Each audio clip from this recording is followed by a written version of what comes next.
Europe 1, 7h44. Pour la première fois, la famille de 3 victimes françaises du vol MH370 a décidé de parler parce que l'absence d'informations sur ce qu'est devenu cet avion de la Malaysian Airlines est insupportable et parce qu'ils se sentent abandonnés avec leur détresse. Guy Voitrelot est votre invité, Thomas, pour l'interview vérité d'Europe 1. Bonjour Guylain Voitrelot. Bonjour Thomas. Ça fait 3 mois et 2 jours maintenant que votre épouse Laurence et 2 de vos enfants, Adrien 17 ans et Ambre 14 ans, ont embarqué à bord de ce vol maudit. Et il y avait aussi dans l'appareil la petite amie de votre fils Yan Zhao, franco-chinoise. Parler ce matin, c'est quelque chose qui n'est pas facile pour vous et on le comprend. Pourquoi avoir décidé de sortir du silence que vous vous étiez imposé depuis la disparition de l'appareil ? D'abord parce que ça fait 12 semaines, 12 très très longues semaines pour les familles que nous sommes. Parce que depuis 12 semaines, on essaye de savoir ce qui s'est passé et aujourd'hui, après 12 semaines, on ne sait pas. On ne sait absolument pas du tout ce qui s'est passé et pire que ça, on n'a pas confiance dans ce que fait notre pays, on n'a pas confiance dans ce qui se passe là-bas et on a l'impression qu'on nous cache quelque chose. Donc effectivement, c'est caché de la presse depuis 12 semaines, mais aujourd'hui, on a envie de parler. Quand vous dites que vous n'avez pas confiance dans l'enquête telle qu'elle est menée, ça veut dire quoi ? Ça veut dire que depuis le début de l'enquête, il y a beaucoup de choses qui sont dites par différentes parties, par différents intervenants, que ce soit les Malais, que ce soit les Australiens, que ce soit de temps en temps même les Anglais. Ça se contredit. Ce sont des théories parfois qui nous semblent complètement fumeuses. Vous dites qu'il y a une forme de mise en scène dans les recherches aujourd'hui ? Ou qu'il y en a eu une ? Nous, on pense qu'il y a une mise en scène. On pense que cet avion, de toute façon, et ça a été clairement dit aussi par les Malais, cet avion a été détourné. Pour vous, il n'y a aucun doute là-dessus ? Pour nous, il n'y a aucun doute là-dessus. L'avion, il est parti. À un moment donné, on l'a perdu. Et les Malais nous ont dit ensuite, il est parti dans un sens complètement opposé. Donc on sait qu'il est sorti de sa trajectoire et qu'il a évité les radars pendant un certain temps. Donc après, on ne sait plus rien. Pour vous, c'est un acte terroriste ? Il n'y a pas de doute ? Pour nous, il n'y a pas de doute que l'avion a été détourné.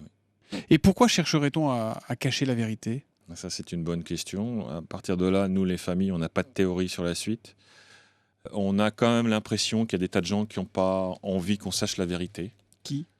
C'est une bonne question. Qui ? Moi, j'ai l'impression que certaines autorités n'ont pas envie qu'on sache la vérité. Les Américains ont été les premiers à dire que l'avion était parti dans l'autre sens, ce que les Malais ont réfuté dans un premier temps, puis ont admis ensuite. Donc, il semble à peu près évident que les Américains savent ce qui s'est passé, mais ne disent plus rien. Et les autorités françaises, Guylain Voitrelot, comment se comportent-elles avec vous ? Le Quai d'Orsay, le ministère des Affaires étrangères ? Pour être franc avec vous, je me sens abandonné par mon pays et je vais vous dire pourquoi. Ça fait 12 semaines que c'est arrivé. Le premier exemple, c'est que la France n'intervient pas dans l'enquête. Donc la France a mis 8 jours avant d'envoyer le BEA, qui est le spécialiste des enquêtes accidents, qui est intervenu dans le vol par Air Rio, qui est un organisme extrêmement reconnu au niveau international. Ils ont mis 8 jours à aller sur place, ils sont allés sur place, ils n'ont eu aucune information. La France a mis 15 jours avant d'envoyer des images satellites, avec des débris, 15 jours avant d'envoyer une image satellite. Je n'ai jamais entendu qui que ce soit dire quoi que ce soit sur cette histoire, que ce soit le président, le Premier ministre, le Quai d'Orsay, alors qu'il y a 4 Français dans cet avion qui ont été détournés, donc qui ont été pris en otage à un moment donné. Jamais personne ne s'est exprimé. Je n'ai pas vu une seule autorité française aller demander des comptes à la Malaisie. Et qu'est-ce qu'on vous dit quand vous dites ça ? Vous avez des interlocuteurs, j'imagine, au Quai d'Orsay. Quand vous leur faites remarquer ça, qu'est-ce qu'ils vous répondent ? La France me dit qu'officiellement la Malaisie est en charge de l'enquête et qu'ils ne peuvent pas intervenir. Ceci dit, rien n'empêche la France d'envoyer leurs satellites et de regarder ce qui s'est passé avec leurs satellites au 8 mars, ce que je leur réponds en permanence. Vous attendez quoi aujourd'hui du gouvernement, de Manuel Valls, de Laurent Fabius, de François Hollande ? J'attends que la France fasse pression d'abord avec ses alliés sur l'enquête pour qu'une enquête indépendante soit faite au niveau international avec des experts internationaux de tout pays. J'attends que la France donne ses données militaires qui n'ont pas été données, par exemple. Comment vivez-vous au quotidien cette attente, cette absence de réponse ? Vous et votre fils aîné Alexandre, qui lui n'était pas dans l'avion. C'est de plus en plus insupportable et le temps n'aide pas. Parce que cette quête de la vérité, on ne sait pas ce qui s'est passé. Donc on ne peut pas se reconstruire, on ne sait pas du tout ce qui s'est passé. Doit-on encore espérer ? Doit-on désespérer ? En tout cas, on est désespéré par les informations qu'on nous donne. Et sachez que les informations qu'on nous donne sont les mêmes que celles que Monsieur Tout-le-Monde. Donc la France ne nous donne aucune information, par exemple. Les seules informations que nous avons sont les informations officielles de Malaysia Airlines qui nous envoie un communiqué qui est officiel, qui est disponible à tout le monde tous les jours, qui nous dit qu'il y a 10 bateaux qui cherchent dans une zone.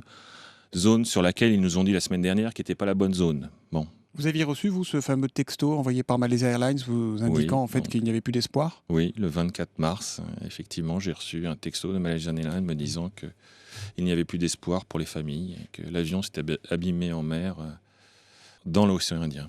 Vous en doutez de cette théorie ? Vous pensez qu'éventuellement l'avion n'est pas, pardon de la brutalité de cette question, mais n'est pas au fond de l'eau aujourd'hui ? Après tout ce que j'ai lu, après tout ce que j'ai vu, je ne sais pas où est l'avion, mais je pense qu'il n'est pas là où on le cherche. Et vous pensez qu'éventuellement l'avion et ses 239 passagers peuvent être vivants quelque part aujourd'hui ? Tout est possible.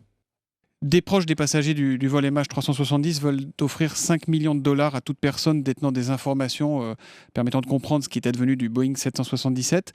Vous pensez, vous aussi, que quelqu'un sait forcément quelque part aujourd'hui ? C'est ce que nous pensons, oui. C'est ce que nous pensons.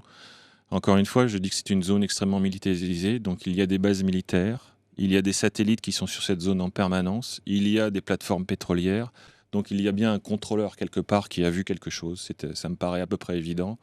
Donc face à cette quête de la vérité, à cette insupportable attente, les familles ont décidé de se prendre en main et de dire qu'après 3 mois, l'enquête ne nous a donné aucune réponse à nos questions. Donc effectivement, on a émis l'idée de lancer sur Internet une quête de fonds, donc on appelle ça crowdfunding en anglais, au niveau international. Et le but est de rémunérer des informateurs. Si vous deviez résumer votre état d'esprit ce matin, c'est quoi ? C'est de la colère ? C'est de la douleur ? C'est de la colère, bien évidemment. Ça a été de la douleur pendant 3 mois, mais c'est de plus en plus de la colère, oui. Et qu'est-ce que vous aimeriez que nos auditeurs retiennent ce matin du message que vous faites passer, s'il y avait une chose ? C'est qui que vous soyez, où vous soyez, parlez-en autour de vous, essayez de trouver des gens qui peuvent nous aider. C'est pas possible que même en France, les gens ne savent pas quelque chose.